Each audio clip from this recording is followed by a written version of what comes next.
ഇറാനെ തകർക്കുക എന്ന ഒറ്റ ലക്ഷ്യം മാത്രമാണ് ട്രംപിന് മുന്നിലുള്ളത്. അതിനായി തന്നെ പല രീതിയിലും ഇറാനെ ആക്രമിക്കാൻ തന്ത്രങ്ങൾ മെനയുകയാണ് അമേരിക്ക. എന്നാൽ യുഎസിന്റെ ആക്രമണങ്ങളെ ചെറുക്കാൻ ഇറാൻ തങ്ങളുടെ പ്രതിരോധ ശേഷി കൂടുതൽ വർദ്ധിപ്പിക്കാൻ ഒരുങ്ങുന്നതായി തന്നെ ഇപ്പോൾ റിപ്പോർട്ടുകൾ പുറത്തുവന്നിരിക്കുകയാണ്. പുറത്തുവന്ന റിപ്പോർട്ടുകൾ പ്രകാരം യുഎസിന്റെ ആക്രമണങ്ങളിൽ നിന്നും രക്ഷ നേടാൻ ഇറാനാകട്ടെ 2000-ലധികം നൂതന ബാലിസ്റ്റിക് മിസൈലുകൾ വിന്യസിപ്പിച്ചതായിട്ടാണ് സൂചിപ്പിക്കുന്നത്. ഇറാന്റെ കൈവശം 2000 മധ്യദൂര ബാലിസ്റ്റിക് മിസൈലുകളുണ്ട് എന്നതാണ് കണക്കുകൾ സൂചിപ്പിക്കുന്നത്. ഇവ ഉപയോഗിച്ച് യുഎസിൽ ആക്രമണം നടത്താൻ കഴിയും.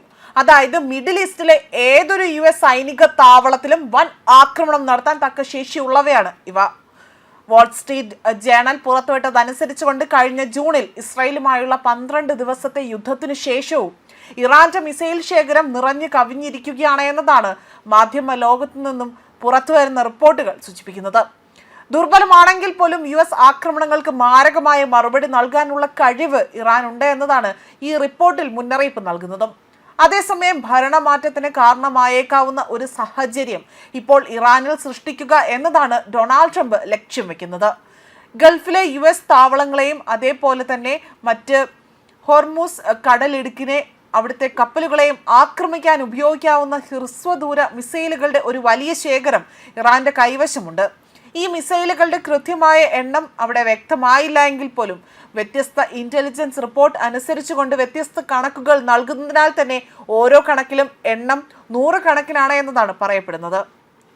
അതേസമയം ഇറാനിലെ ഭരണമാറ്റമാണ് ഡൊണാൾഡ് ട്രംപിന്റെ ലക്ഷ്യമെന്ന് 2 അമേരിക്കൻ സ്രോതസ്സുകളെ ഉദ്ധരിച്ചുകൊണ്ട് വാർത്താ ഏജൻസിയായ റോയിട്ടേഴ്സ് റിപ്പോർട്ട് ചെയ്യുന്നുണ്ട്.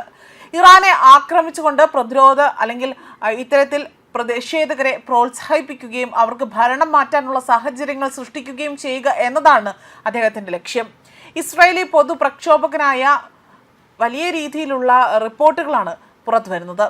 ചില സ്രോതസ്സുകളെ ഉദ്ധരിച്ചുകൊണ്ട് തന്നെ വലിയ രീതിയിലുള്ള ഭരണമാറ്റം അവിടെ ഉണ്ടാകുമെന്നാണ് കണക്കാക്കപ്പെടുന്നത്. ഭരണമാറ്റമാണ് പ്രധാന ലക്ഷ്യമായ ഇറാനെതിരെ ഒരു പ്രധാന നടപടിയെക്കുറിച്ച് ട്രംപ് സൂചന നൽകുന്നതെന്നും ചില വൃത്തങ്ങൾ സൂചിപ്പിക്കുന്നുണ്ട്.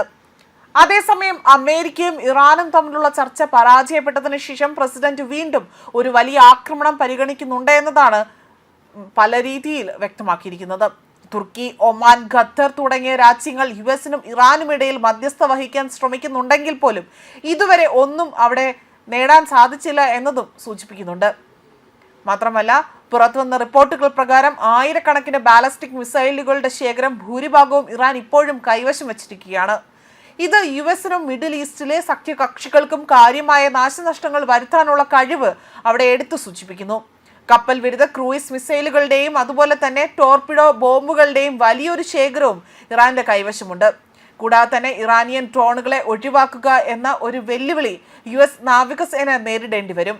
എന്നിരുന്നാൽ പോലും ഇറാൻ ഒരു വലിയ തലവേദന അതിന്റെ മിസൈൽ ലോഞ്ചറുകളുടെ അഭാവമായിരിക്കുമെന്നതാണ് ഇവിടെ മറ്റൊരു കാരണമായി തന്നെ എടുത്തു പറയുന്നതും. ന്യൂസ് ഡെസ്ക് കർമ്മ ന്യൂസ്.